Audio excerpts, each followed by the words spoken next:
Hello, hello.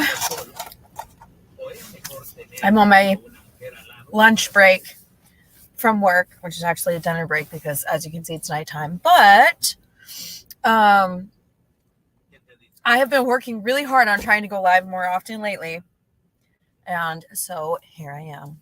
I just had to sort of get a few things done, and I have some time left.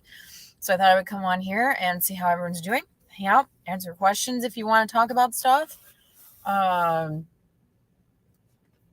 If not, then hi, I'm just coming on to say hello and be available for people. Hey, Jamie, how's it going? Hi, May. Hi there, welcome in. Greetings from Berlin. Hello. Germany is currently on my radar for next summer, so yeah, I'm already starting to look into my plans for next summer. It's kind of, I know that planning my next summer's travels with Adler are going to get me through. Hi, Tracy. This nasty, cold Washington winter that I have ahead of me. So, hey, Lindsay, how are you? I'm good, Tracy. How are you? Long time no see.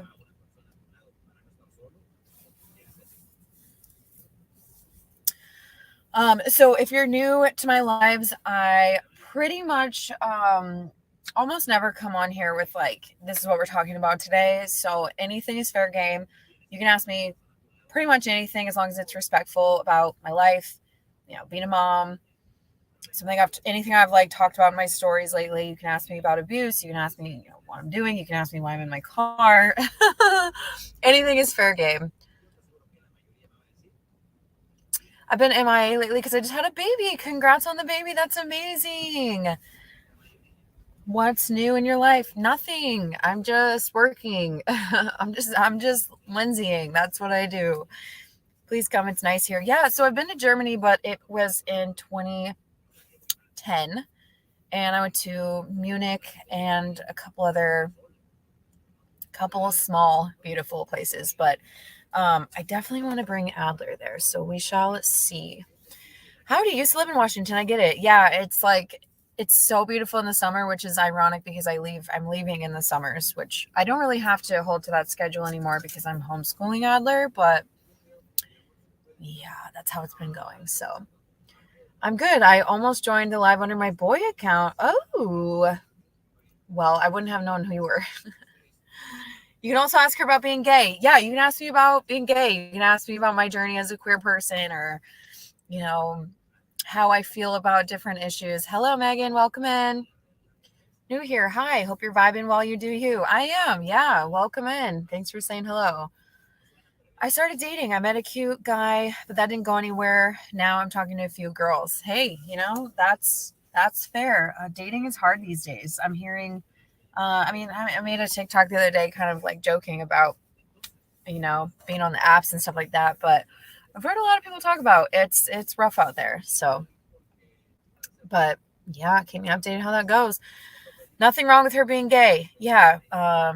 Yeah. Most people here hopefully know that I'm gay and know that obviously this is a safe space.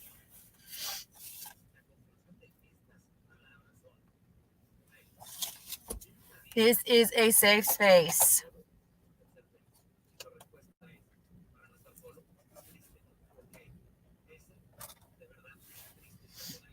So I apologize for the weird lighting and the fact that I'm in my car at 5 p.m. and it's so stinking dark already.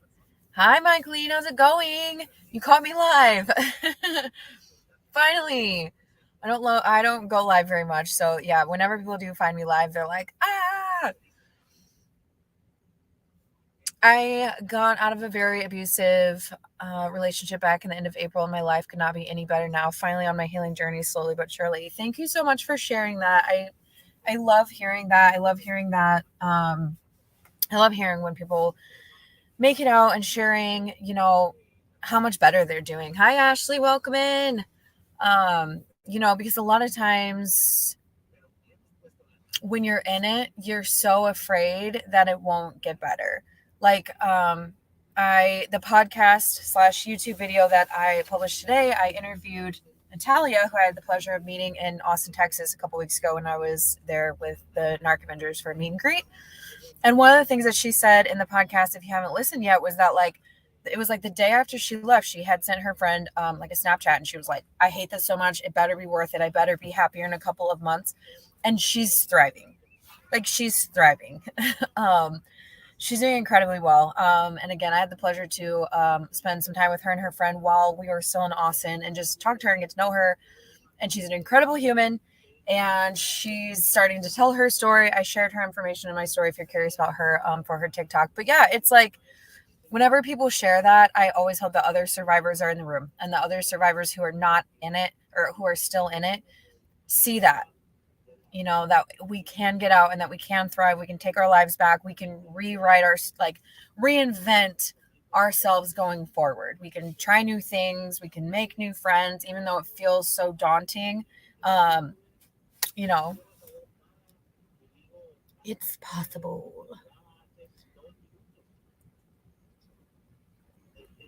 I'm just making sure I didn't miss anything.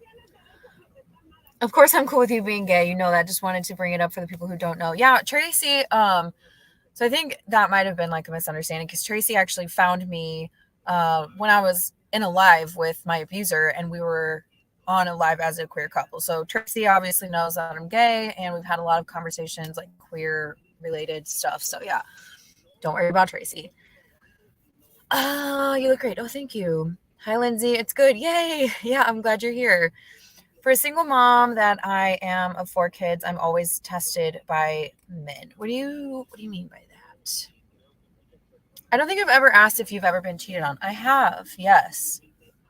I'm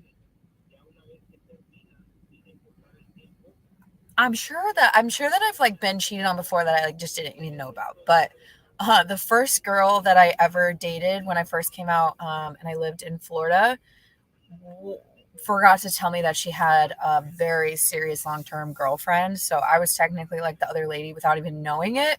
But I mean, she cheated on both of us. So I had that experience. And then, I always thought that my abuser had never cheated on me, and I will never know if they physically cheated on me, but they, emotionally, they were, gearing someone up before I even left. And, they did a lot of like really shady stuff. So I would say that, they weren't the most faithful person, but I wouldn't have expected that either. So yeah. I saw that you had an abusive relationship, but would you like to describe in which direction or what kind of abuse? Pretty much every kind of abuse that the hotline.org recognizes and educates about, then I also try to educate about. Just for the sake of education here, asking someone what kind of abuse that they endured can be a rude question. It can be a lot of times if I sense that the person is being rude or asking for the wrong reasons, I just won't answer. I'll say, you can go and you can listen to my podcast. You can look at previous content. I talk about all of these things over there. But that's just how I will answer. And I'm not sure, I'm sure you didn't mean it to be rude, but a lot of times it can be construed as like, prove to me that you're abused, prove to me how bad it was. A lot of people are fishing for whether or not it was physical, because a lot of people think, physical is up here. And in a lot of ways, obviously physical can be the most dangerous type of abuse that victims face. But a lot of times people, when they ask that, and I'm not saying you were doing this, they're saying, well, did they do X, Y, Z too? Because if not, nothing else matters. That's not abuse. And people have seen me in my lives where I simply won't answer the question because you can tell the person's being rude. Again, I didn't pick that up from you, but I just wanted to put that out there. Thoughts on being gay and a Republican? Is that a thing? Apparently it's a thing. I've seen a lot of drama. Not recently. I don't get a lot of lesbian content anymore on TikTok, just because I'm really upset with the way a lot of people. Okay. So it is a thing. I don't know that many people who are, but apparently it is a thing. I'm not really sure how people work through that. Like, to me, that's like cognitive dissonance. Like, I'm queer and I'm fine with this party voting against me, but I'm going to, I don't know. All right. I'm going to try really hard. I'm getting some questions from Facebook as well. So I'm going to try to kind of go back and forth and respond. And I don't want anyone to think that I'm ignoring them. How do we share custody of our children with our abusers? So I'm not the person to talk about that because I don't have that experience. Luckily, my abuser was not my son's biological or legal parent, so I can't speak to that. I can tell you that Lisa Sunny from Stronger Than Before, I'm not sure where her underscores are. Stronger Than Before coach. She's on all social media. She has a trauma recovery journal and things like that, but she parallel parents with her abuser. I can't think of anyone else. There's a couple other people like in the Narc Avengers group who do parallel parent, and I would like to pass the torch to them to educate on that, because again, that's not my experience. I can only say what I've seen them talking about. It's not easy, that's for sure. Saturday makes 5 years since the abuse started. It lasted 6 months. I thought I was okay and getting better. I have really been in my head and my feelings this week, missing the old me. I will graduate in May with my BSW to become an advocate, but I still feel like I should be further along in my healing process. Absolutely not. I want to say thank you for sharing that with me, with us. And that's something that I'm really hesitant about with like sharing my journey, because I feel like a lot of people do see me doing so well and they are triggered by me. I've had people reach out and be like, I can't follow you anymore because it's triggering me that I'm still in it. And that's fair. And I always try to remind people not to compare, because all of our trauma is different, and the way that our bodies and our brains process trauma, and like our childhood trauma, and how the severity of like, and I don't like severity, like, again, we're not comparing, but like, here's the thing. You and I could be in the same car accident, and one of us could be extremely traumatized by it and never drive again, never get in a car again. And one of us can be like, I'm going to take a little break and I'm going to get back to it, because our brains and our bodies are different. Our situations are different. Another thing is like how safe you feel in your day-to-day life. Are you in a safe place where you're not getting triggered actively and you can slow down and reflect? And are you working with people who are seeing you and validating you and helping you and giving you tools? And so again, like no two of us are going to be on the same trajectory. So I really, really hope that at least you feel seen, and that you can release that feeling of like, why am I still here? I know it's frustrating. I know sometimes healing can feel like we're moving through like molasses, and I have days like that too. I have days where I'm like, what's wrong with me? I know what's wrong with me, but it's really, really hard. And again, it's a long journey. Use the gray rock method and a third party. Yes, I absolutely agree. So when you're sharing your children with your abuser, their minimum contact, only like low contact, only respond about kid specific stuff, and try to use a third party if you can. Abuse isn't a straight line. It has its ups and downs. Absolutely. Any help on why men think I'm not a lesbian or gay because I have been married before? So men have like this, I'm generalizing, but a lot of men do just have this like default thought in their minds that like everyone's gonna like that. And a lot of men think like you hear the like, well, you just haven't been with the right men. And women say that too. People across the board say things like, well, you just haven't found the right man, you just haven't found the right woman, you just haven't found the right whatever.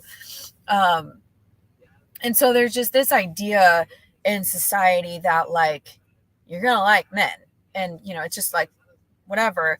And then another thing is that people simply don't understand compulsory heterosexuality.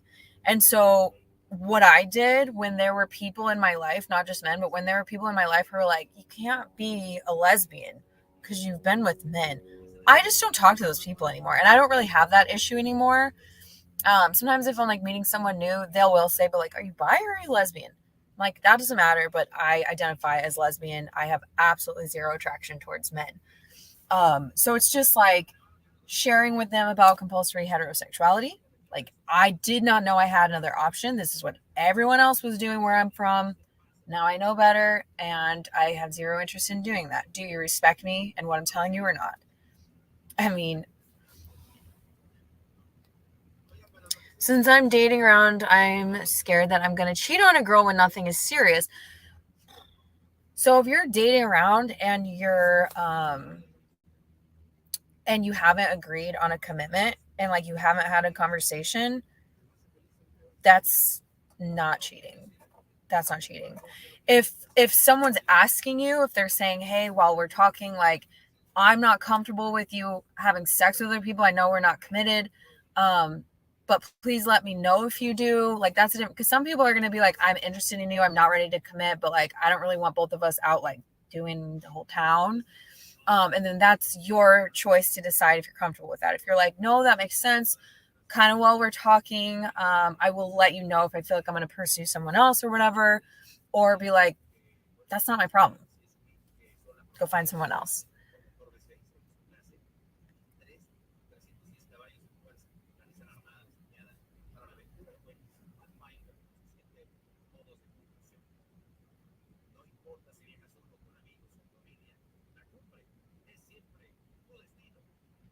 Okay, now on Instagram, we're all talking about politics. I don't really want to talk about politics. Hi. What's one thing most people don't know about you? Oh my gosh, that's such a good question. I don't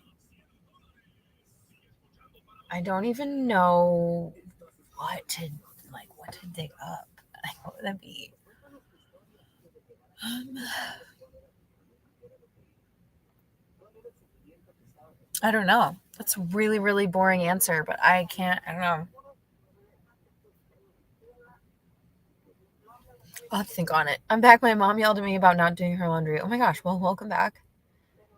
I've never seriously dated before, so that's why I'm nervous. Yeah, that's fair.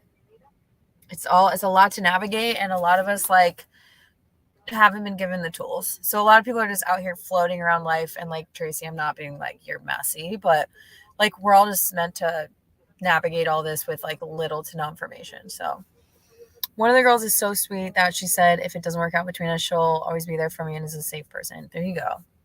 We love that. How's your day been? It's been really good. I took my son on a little field trip today. He is homeschooled this year. I don't know what I'm going to do in the future, but I made that choice to keep him home this year. And we went, and it was like, he's with other kids, and they learned about salmon journeys, like the salmon run. And because in the Pacific Northwest, salmon are super, super important to like indigenous folks and like nature and everybody. So it was really cool, and he loved it, and he did so great, and we had a lot of fun. But then I had to hurry home, grab my stuff. Luckily, I had everything prepared, and then head out and come to work, which is where I am now. So super busy day, but it was good. I'm a sweet human being. Well, that's good. Love that. Yeah, thank you. Have you ever had to deal with narcissism with a family member? I don't think so. I have been around people who have narcissistic parents and seen how that can go. I've studied about it a lot. I do have family members who I find it difficult to be around, but I can't say anyone in my family is narcissistic. I mean, I can't diagnose anyone ever. I'm not, I'm not that, but no, I don't have that experience. But Marie, I do have some resources for you of people who do have that experience. If you want, in fact, I'll go ahead and name them off. I don't know if you follow them, but Abuse is Abuse. I think it's abuse_is_abuse. Bree has narcissistic parents. Stand Coaching. Kat has narcissistic parents. Manjeet Ruprai, who actually is one of the people who I was really leaning into her content when I left and I read her book and everything like that. She has a narcissistic mother. She talks about that in her book. So those are a couple people. if you forget who I'm talking about, just go to narcavengers.com and you'll see all of our names, and it has like a link to all of our content. So hopefully you'll recognize like the names that I just said. But I miss the PNW Salmon Connection. Yeah, it's really fun. The PNW is really a really cool place. I'm neither like attached to it, but I also really appreciate it. That wasn't good English. Let's pretend it made sense. It's unique and beautiful. Is being nice and kind and caring to others something to worry about? Does it make me vulnerable? Yes and no, depending who you're around, right? I don't necessarily think that it makes you vulnerable. But it is hard because if you're nice and caring, and if you're a people pleaser, which a lot of us are, you're going to be being nice to like pretty much everyone, right? You're just trying to be nice and caring and understanding and empathetic. And if the other person is a safe person, you're good.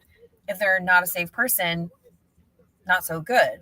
But at the end of the day, how do you know up front whether that person is a safe person or not to be kind to? Like, you can't just walk around and be like, I don't know, I might be vulnerable to, whatever. So I'm just going to be mean to everyone. I mean, you could. Hi, Jasmine. How's it going? I have been in that place too, Lori. But there is a difference in being nice and caring and letting people walk all over you. Yeah, which is a very, very difficult empath, but not a doormat kind of thing. Yeah, like it's a very difficult, it's a learning journey, because the people who have been doormats, the people who are the most people pleasing in this world, the kindest people who are just, they have a problem, but they won't even tell you because they're like, I can't, I'm going to be a burden. I'm thinking, Enneagram 9s, if you're into the Enneagram, they're just like, I'm drowning, but I'm going to save you first. They're very, very kind people, most of the ones that I have come across, but they like won't tell you when they have anything wrong. You have to learn, like, it's a learning journey. You have to learn to have boundaries. And even those of us who aren't Enneagram 9s, like, I was just throwing that out there, like the boundaries of being like, yeah, I'm going to be kind to you, but only until like my boundaries here with you or wherever, only until you get to my boundary. And then it's time for me to take care of myself. This is all that I had to give you right now. Like, I'm your friend, I'm going to support you, but in here, like, I got to guard this resource is to take care of me and my family. And once you get past that, you're taking my, you know what I mean? And it's a learning journey for sure. This person says they care about me, but this person is not sure. She thinks I have trust issues. Is this a new person by chance? Hypervigilance makes us question when anyone is being nice to us. Okay, so I'm telling you all this little story now that you said that. I'm trying to make new connections, new friends, things like that. And there's a potential friend who speaks Spanish and is from Latin America. And she found out that I can also dance. Like, I love to dance, like salsa. I used to go dancing salsa like 3 times a week when I lived in Dallas by myself. I speak Spanish. And she's like, oh my gosh, like, let's meet in the middle. We'll go salsa dancing. We'll have fun. And I was like, whoa. Why are you being nice? Don't hang out with me. Like, and it pissed me off because I was like, the thing that I've been dealing with since I left is keeping away people who I feel like are like mean. Like, I don't like the way I feel around you. I don't like the way you're being passive aggressive. Like, I'm going to set up some boundaries there. But then when someone's nice, like, that was new to me. And I ended up sending a voicemail to Dr. Carrie McAvoy, who's also one of the Narcavengers. And I was like, Carrie, I almost cried because someone was actually nice to me. What does that mean? Also, how do I know they're genuinely nice? And she was like, yeah, that's the thing. That's relatable. Because what happens when an abuser comes along? They're nice to you. They take interest in you. They take interest in your hobbies. It's very scary, right? So that hypervigilance is there whether the person is nice or not. We're suspicious of the niceness. And when people are not nice or whatever, we're like, I don't like this situation. What's it like being a hero to America's youth? Very funny. I was told I rely on boundaries a lot. I don't think that's a bad thing.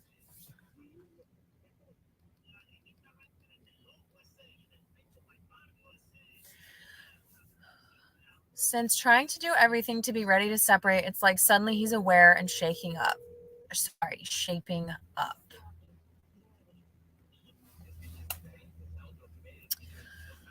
I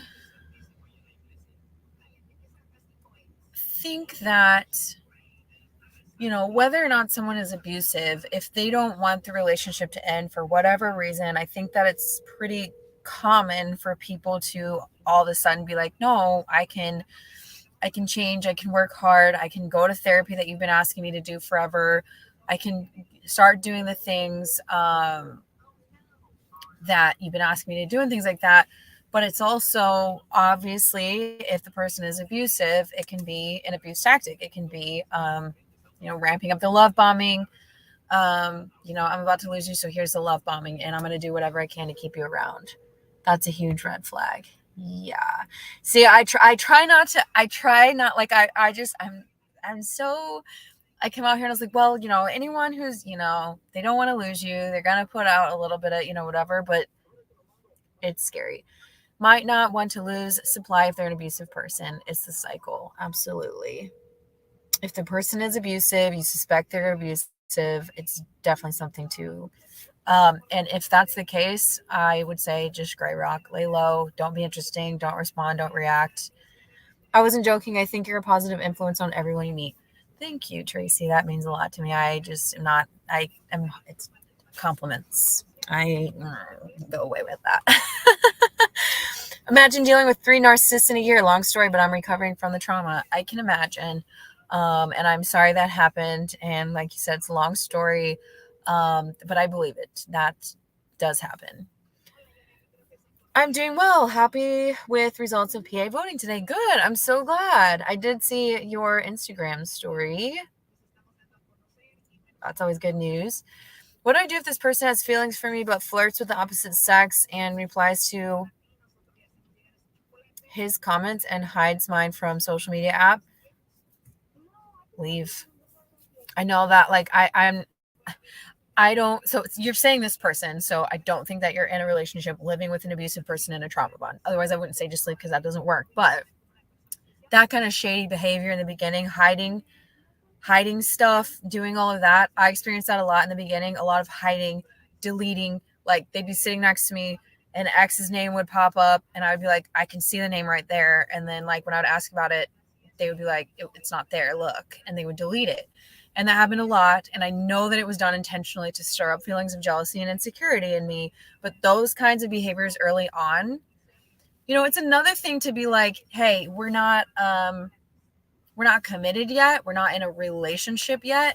I'm going to be reasonable. We're both, like, it's fair game to be talking to other people. Hopefully we're both, respectful if we decide to, like, make, and, like, a lot of people don't have a lot of trust for, potential partners. Unfortunately, we've all been through a lot. But once, like, hiding things is never good. Like, that's really shady behavior. Love all the talk about boundaries. I'm working on that too with our family. Yes, family boundary setting is, so here's the interesting thing is, so through the association where I got my certification to be a trauma recovery coach, they have, like, sort of a barter trade thing where if you want a coach, you coach someone. And, like, my coach is different from my client.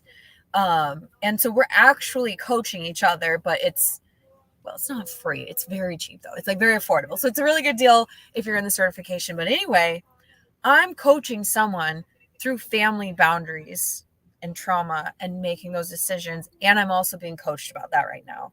Like, when I'm in my coaching sessions, I'm not talking about my abuser, period. Like, that doesn't come up. It's family, childhood trauma and setting boundaries with the people who are still around, and the guilt that we feel when we're like, well, what if I set this boundary and then something happens? Or what if I'm overreacting? Or what if I didn't give them enough chances? It's so hard. Like, with an abuser who's your partner, you can get to that point where you're like, I'm going to disappear from this person. I'm out of here. I'm going to block them on everything and get away. And you might feel a little bit guilty, but, like, you don't owe them anything. Whereas with our families, like we're trained that we owe them everything. That, well, that's your parent, that's your sibling, that's your like whatever. And like, no, if we are not safe around them, we have the right to set boundaries. Looking fabulous. Thank you. It's the filter on Instagram. Everyone who's on YouTube and Facebook, I'm just like in this really harsh lighting. Thank you. Your content is really helping me. Thank you so much for saying that. This person says she's a public figure. What are you even talking about? Now I'm lost. Finally stuck to my boundaries and ended contact with my ex. She harassed me big time, but I feel so much better having no contact. Thanks for the encouragement. You're welcome. And thank you for saying that, because then I don't feel like I'm just out here talking and nobody, like, not that I'm like, nobody cares, but I'm like, is this still useful? Are people still benefiting from what I'm out here saying? So that is really helpful. I appreciate that. And also, I'm really proud of you. Good job. Yes, I've maintained no contact for 8 months now with one of the narcissists. The other one I have to co-parent with, and the other I have to work with. So it's a daily struggle, but I'm getting by. Yeah, that really sucks. Hi, Natalia. Just talking about you. Yeah, that really sucks. It's really hard, again, when it's borderline unavoidable. Like, when you quit your job, it's very hard. Have a good night. You too. No way. Yes, I was talking about, I sort of like mentioned the podcast. Everyone say hello to Natalia. She was on my podcast that I published today, and also on the YouTube video. What was I talking about? I don't remember what I said now. Oh, well. I don't remember what I said. Oh, well. It'll come to me. Or you can watch the replay. You can skip through and be like, where'd she say my name? But it was a good thing. It was something that you had shared. Something you had shared. I don't know. If anyone was here, you can totally. Families. That's why I stopped communications with my siblings. They showed no interest whatsoever in me, between criticizing me and asking me personal questions, never sharing on their side. Yeah, those, and with family also, there's like such a huge spectrum. Like, you might have an abusive family member. You might have a family member who they are just so traumatized that they're actually, you know what, y'all? I'm listening to a book right now that my coach recommended to me that's called Running on Empty, and it's about childhood emotional neglect. So maybe you didn't have an abusive parent, but your parents missed the mark. They didn't meet your needs. And so we're out here running on empty. I feel like for 35 years, I've been running on empty. Now I'm feeling a lot better. I'm putting in a lot of work, but like, it's a long journey. And so then you have,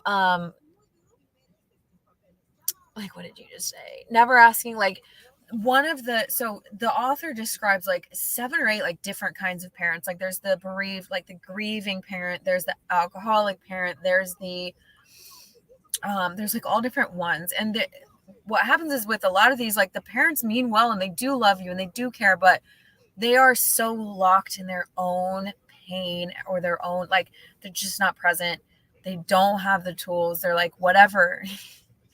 And so, yeah, it's that one-sided, like, hey, mom, or hey, sibling, how are you doing? And they're like, anyway. So, and they're just inaccessible. They're inaccessible. And you're like, I actually genuinely want to connect with you. And they cannot do it. And it's really, really sad. It's really hard to see, especially when you're starting to have your tools for healing. And you're like, I have some tools for you. Do you want to read this book with me? I'll buy the book for you and send it to you. I almost like Amazon Prime the book to one of my family members, and I was like, but if they're not ready, they're not ready. What's the name of the podcast? It's called It's Not All Rainbows. It's on Apple Podcasts. It's on Spotify. I think it's on a couple other places. Jasmine, I think you listened to it somewhere else. I don't know where. I don't remember. You sent it to me a while ago. I put a stop to it and no more contact. Jealousy is the thing, and having nothing in common also a problem. And it's really hard because, like, thanks to like TV and stuff, we all have this idea, and because of like how like our families like made us feel that families are supposed to be, but they're not like that, a lot of them. And so you want to be able to connect with your siblings, and you want to be able to have like I don't want my siblings to be jealous of me, and I don't want to be jealous of them. Like, if they're doing something that's working for them and they're happy, like, I want to just be so happy for them.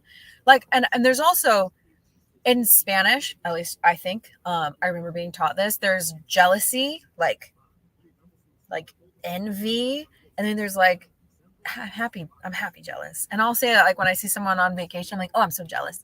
But I'm not like, I hate you.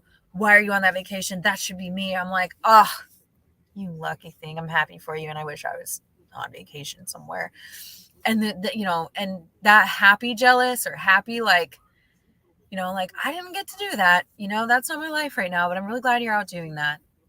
It's, a lot of times with emotionally immature people, that's not going to happen. It might have been about the healing journey. Yeah. And also figuring out the appropriate way to maintain bare minimum with the step while still having a relationship with my brother. Yeah. Very hard. Super complicated, right? Brothers. Yeah. Yes. Yes. I mean, I don't know. That's something we can talk about. But you can access them directly now, right? Or is that like not, does that not, or do you like talk to them and then the step reaches out to you? Like, why are you talking to them instead of me? I don't know. Okay. Anyway, you don't have to answer it here. Thanks. You're very welcome. If you listen to my podcast and you're like new to it, like, let me know what you think. I hope you don't think my compliments come across as not genuine. No, I don't think that. What's the name of the book? Oh, Running on Empty. Running on Empty. Let me see who it's by. It'll say like childhood emotional neglect. And then the other book that I was recommended that I haven't made that far, like I can't give you quotes from that book. Dr. Joni's Webb, Running on Empty. The other one is called like Adult Children of Emotionally Immature Adults or something like that. So both are going to be obviously about those parents who weren't probably not directly like, oh my gosh, they're abusive. Because a lot of us, we grow up and we're like, no, I had a pretty good childhood. And we're like, no, that wasn't abuse. And then we also feel bad because we're like, oh my gosh, like so many people had it so much worse and their parents did this or did that or didn't do this or didn't do that. But then we realize that there was neglect there. And she does mention narcissistic parents. She does mention, there's all different ways that parents can be emotionally neglectful. So definitely recommend it. Again, I have not finished it yet. I think I have I have it actually on Audible because I had Audible credits. So I'm listening to it on my commute to and from work, and I have like 2 hours left. My friends are nicer to me and more supportive than my siblings. They were always jealous of me for what I don't know, but move on. We're adults now in different countries. Too negative for me. Yeah, that's really hard. And we don't know like what happened to them when they were children or how they like, if it's 4 kids growing up in the same household like mine, like you all take in the world and translate it in different ways, right? That's why the 4 of us are nothing alike. Like we're very different. And so we don't know like what's holding them back or what made them so negative and stuck in that space and like, what keeps them stuck there.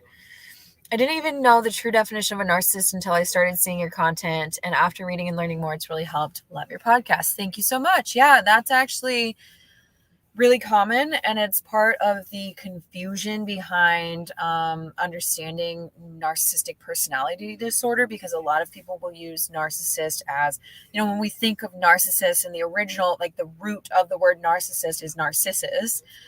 Who was like in love with himself and in love with like, he would just look in the mirror until like he died or something. I don't know. There's different spins to that tale, but we just think it's a cocky person. Like you could look at someone who's like constantly taking selfies or just really self-centered and like, oh, I'm so attractive. I'm definitely modeling a man here. But it could, obviously there's no specific gender of who can be narcissistic. But yeah, a lot of people don't fully understand what it is and they'll misuse it. And another unfortunate thing about that is that now that people are talking about it and the information is more accessible, that people are definitely throwing it out there like it's like, oh, I started dating this person and they broke up with me, so they're a narcissist. And I'm seeing a lot of that, and it's really hard to see.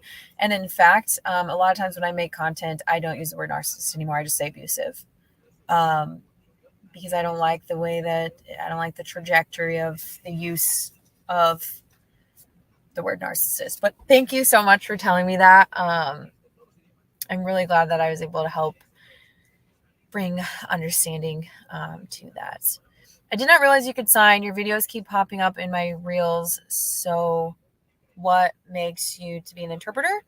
I just decided to become an interpreter. I didn't know a lot about it. And once I started learning the language and spending time around deaf people, I was like, I love this. And I'm really glad that I did that. That happened to me. I just thought they were really into themselves at first. Yeah. What does healing mean to you? It's a good question. No one has ever asked me that. I might have to think about that. I think seeing changes in myself, in my reactions, in my nervous system, like seeing physical health improvements, seeing mental health improvements, doing little things that I wasn't able, like at the start of my podcast, a lot of times I'll do struggles and successes in my healing or just in my life, but a lot of times it's healing related. And sometimes it's like a tiny thing, like this week one day, actually I think 2 weeks in a row, I was like, I went to the grocery store in town. And that's such a tiny thing, but from January to late May of 2021, I refused to step foot in that store. And if I did, I kept my head down and I walked through really quickly. Now I can go to that grocery store and I see people from the gym. And I see people who intentionally hung out with my abuser afterwards and thought my abuser was friends with them. But I guarantee you that as soon as my abuser didn't need to have those friends to look like they were the happy, healthy one, dropped him like a sack of potatoes. But like, I see those people, I see people from the gym, and I'm just either just walk on by or I'm like, hi. And I carry my head held high. Like I was thinking about this the other day. I was walking and I was like, what's this posture? Girl, where'd that posture come from? And it's not like, I don't feel like anyone would look at me and be like, she loves herself. Like I'm above everyone else. But I was just like, this confidence, you're like walking in and out of this store where, several months ago, or even when I was in that relationship, I was just kind of like, just gonna get some carrots. And now I'm like, where are the carrots? I see the carrots. So that's, to me, and at least in my journey, what I think of when I'm thinking of healing. Oh, and then also obviously learning, having awareness, setting boundaries, recognizing abusive or red flags. I've been following you for a few months now, but didn't know you had a podcast. What is it called? It is called It's Not All Rainbows. I'm glad we're talking about this because yes, the podcast I was listening to the episode that I just published today with Natalia. I usually do listen like after I publish it. I'm like, okay, good. I didn't say anything crazy. Like I got my point across because sometimes I feel like I'm just babbling. And I was like, I'm really proud of this baby. Like it's a very small podcast. And I'm very, very proud of it. So I just really hope that it's helpful to people and that they find, validation in my story and in my advice, in the education that I'm putting out there. So yeah, let me know what you think of it if you check it out. The oldest one, yes, busy and hard to get a hold of. The other two, hit or miss. Usually they ask if I want to talk to the step or they'll be on speaker and she's there because they're super codependent. Yeah, they are. Yeah, okay. Yeah. Yeah. Thank you. You're welcome. I have that booked on my to read. Oh, good. You'll have to let me know what you think about it. I'm sure we could talk about it forever. What's your number one karaoke song? Shoop by Salt and Peppa. Thank you. I always appreciate when people ask me like super, super random questions. Fun question. Who's your celebrity crush? I love this. I'm like, I don't have one. But I really do have, why can I not think of their names? Oh, the girl who plays Murphy Mason on In the Dark on Netflix. Okay, we're going to look up her name unless someone knows it. Murphy Mason. She is just gorge. What's her name? Perry Matfield. See, she even has a super awesome name. She's just gorgeous. And then the girl who plays Her name is Elena. Her name is Elena something. Right? Can't think of her name. I can't even think of the show. It's on Netflix. Anyway, it's not that serious. If I think of her name, I will. Typically, what happens for me is that if I don't watch a lot of TV, but if I get into a show and it's an actress and she's incredible and her acting is really good, then I'm like, she's really attractive.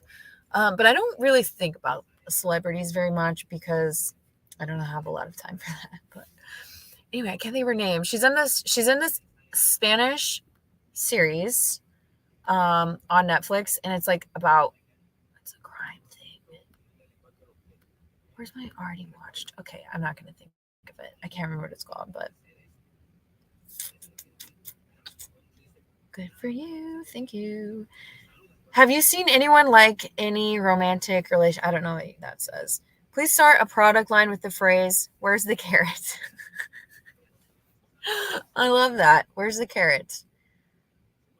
Oh, we have a private question here. Have you dated or seen any women at all? I don't know if you're new here, but yes, I identify as a lesbian. So hi from Edmonton, Canada. Welcome in. I'm actually hopefully going to be in Canada this weekend, Perry. She's my celeb crush. Yeah, she is absolutely stunning. But why can't I think the name of this girl? I follow her on Instagram. Money Heist? No. Okay, so it takes place in Spain. Oh, I should see if anyone on Facebook has seen it. It takes place in Spain, and she goes out with friends, and they take some party drugs, and something really horrible happens to her. And the whole show is like her trying to track down the people who did the horrible thing to her. I'm not going to say because I don't want to trigger anybody, but that actress is just, she's absolutely stunning. Why can't I think of the name of this series? This is why I can't. Alba. Okay, the show's called Alba. We're almost there. This is so important. I'm taking so much time here to tell you my other celebrity crush. Elena Rivera. Elena Rivera. Yeah, she's pretty. Yeah. Have to go, but have a good night. We'll talk soon. Night. Thanks, Jasmine, for hanging out. I always appreciate you. When are you coming back to Chicago or Indiana to visit me? Not on the docket. It really just depends because my little sister, last time I was home, oh my gosh, Facebook, I'm so sorry. I will come over and attend to you. I'm so sorry I got caught up in the celebrity crush, but my sister's going through a really hard time with her youngest child. And so it just depends how things go with him. I may come home to help her, support her, things like that, just depending what little guy what life throws at them. But if he's doing okay, I really don't. I'll probably come home once a year. I don't know. Right now I'm planning my next trip to Europe. So your content has been very helpful and brings peace knowing there are people out there who have been through things similar to what I have. So thank you. Thank you so much for saying that. Hey, from Calgary. Hello, welcome in. Okay. My abuser would devalue me by telling me I was incapable of cooking without burning my own apartment down. Yeah. Because they know exactly what's going to bother you and what's going to make you feel like you can't survive without them. What's your favorite color? This color, green, and mustard yellow. They like to think that you can't do anything. Yeah. And that they're better than you. Yeah. How do you figure out the parenting? What do you mean? The parenting, like working with an abuser? Penelope Cruz. Oh, she's also just absolutely stunning human. But yeah, no, she's not on my short list. But yeah, she's gorgeous. Well, you should watch Money Heist, also set in Spain and in Spanish. So good. I'll put it on my list. I am like 2 episodes away from finishing In the Dark. It takes me literally months to finish things, unless I'm like alone for a couple of days or sick. I thought you had a kid. I do have a kid, but are you asking me about like parenting in general or parenting with an abusive person? Advice on meeting women, I don't have any because I've only ever really had bad luck with that, and I'm not currently dating. So If anyone else wants to throw anything out there, that would be fine. Where in Canada will you possibly be heading soon? I'm going to pop up to Vancouver this weekend. And in January, my son's dad and I are taking him to Whistler to go skiing because we took him for his birthday last year just in Washington. And this year I was like, let's go to Canada. Like, borders open. I've been really interested in, because I like to travel. I like to use my passport. And even though like the border's just right there, I'm like, let's do Canada this year. So we're going to do that. And I might head over to Victoria. I've never been there. Obviously, I'm in the PNW, so I'm kind of on this side of Canada if I'm going up there. But yeah. I have to go. I'll DM you later. Love you, my beautiful friend. Love you, Tracy. Thanks for hanging out. Yes, need this for the parenting. Okay, so you're asking about co-parenting. So just to clarify for anyone here, and also just so you know, I have about 15 minutes left before I have to go. And you may know this, but just for anyone who's new here or doesn't know this, my abuser is the person I dated after my son's dad. My abuser is the first queer relationship that I was in. I dated women before my husband came along, but so that was my abuser. They came along. We were playing family for a while. But I co-parent with my son's dad, who is not my abuser. So whenever people ask me how to co-parent with an abusive person, the two things I say are, one, it's not co-parenting, it's parallel parenting, because with co-parenting, there has to be an element of respect of the child's needs come before ours. So I'm not going to do anything to you. You're not going to do anything to me out of spite or anything like that, because the child will be the one who suffers, right? Well, I mean, we all will, but you can't co-parent with an abusive person because they're constantly working against you. So if you say, I want the child to go to this school, they're going to say, no, I want them to go to that school, period. Like they're just going to they're parenting against you. So it's parallel parenting. We're both parenting this child in our own way, and we're not working together because you have proven that one or both people have proven that that's not possible. And two is that I am not the person, unfortunately, for you, because you're asking me right now, I'm not the person to give advice on that because that's not my experience, but I will always, always, always try my best to give resources for people who can help you. And one of the people who I think would be the most helpful is Lisa Sunny from Stronger Than Before. She parallel parents with her abuser, has 2 kids with him, and she does share a lot on her TikTok about that, so definitely check her out. Is it possible to be friends with an abusive ex with serious boundaries for the point of growth? I wouldn't even, honestly, I'm not trying to be an a-hole, but I would not even, that's not growth. That's not proving anything to anybody. Sorry, it might be growth, but like, absolutely not. Like, don't try to look for growth in other places. If the person has abused you here, in my mind, like, and people have asked me, like, if my abuser became self-aware and was in serious therapy and years had gone by and they were no longer using people for supply, physically abusing people, doing all that stuff, and they came out to me and they're like, I have boundaries now, I respect other people's boundaries, I want to be your friend. Not even relationship, I want to be your friend. No, thank you. That ship has sailed. I have absolutely zero, I don't hate them, but they were in my life for a season and they did not heal in that time. I don't need them. I don't want them in my life. If that person is healed, they can now go out and healing. I don't think anyone's ever healed. They can now go out and cultivate fresh relationships, whatever. To me, it doesn't signify my growth to ever have contact with them again. And again, it's not because I hate them. It's not because I'm like, I can't handle it. I just absolutely do not see any reason for it. Even if, like I said, even if they were miraculously healed, which I don't believe is possible.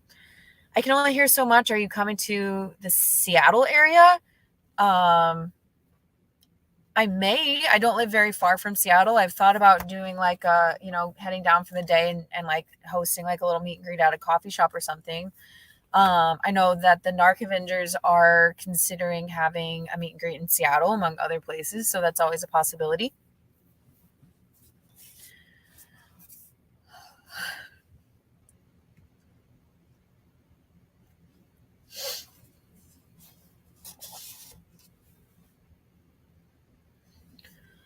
Okay, I think we've kind of reached like, oh wait, there's another question on here. Okay. I think we've kind of reached like a natural pause where I don't have any like 20 questions that I need to catch up on. So I'm going to go ahead and hop off so I can chill for a couple of minutes before I go back to work. But thank you all so much for hanging out tonight. I'm closer to Tacoma. You're in Washington. Yes, I am north of Seattle. Okay. Did you have to go through custody court with your narc? If so, that's the best way to conquer them. No, I didn't. My abuser had absolutely no legal or biological connection to my child. So check out Lisa Sunny Stronger Than Before. I have her information on screen right now if you're on YouTube and Facebook. So check her out because she's going to be a really awesome resource for you. So thank you all so much for hanging out. Have a good night. I may be back tomorrow around the same time if you want to come hang out and ask me questions and just hang out in a safe space. So take care, drink some water, do something nice for yourself before bed. Bye, y'all.